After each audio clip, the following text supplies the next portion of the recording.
নমস্কার বন্ধুরা, শিল্পী মনের ইউটিউব পেজে আপনাদের স্বাগত। আজ শুভ মকর সংক্রান্তি। মকর সংক্রান্তির পূর্ণ লগ্নেই সবাই পুণ্য স্নান করেন এবং দেবতাকে মকর নিবেদন করা হয়। সত্যি আজকের দিনটি তার বিশেষত্ব নিয়ে একেবারেই প্রস্তুত। সকাল সকাল সব বাড়িতেই পুজো এবং মকর তৈরির শুরু হয়ে গেছে। বিভিন্ন ফলের সমাহারে মকর হয়ে ওঠে অনবদ্য। আজকে আমার দেবতারাও এই বিভিন্ন ফুলে সজ্জায় অপরূপ রূপ লাভ করবে।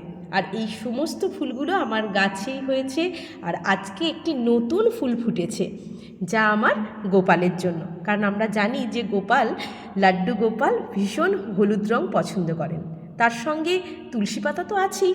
এই সব নিয়ে আজকের দিনটি হয়ে উঠুক সুন্দর এবং আপনাদের সকলের জন্য রইল শুভকামনা। চলুন, টাটা।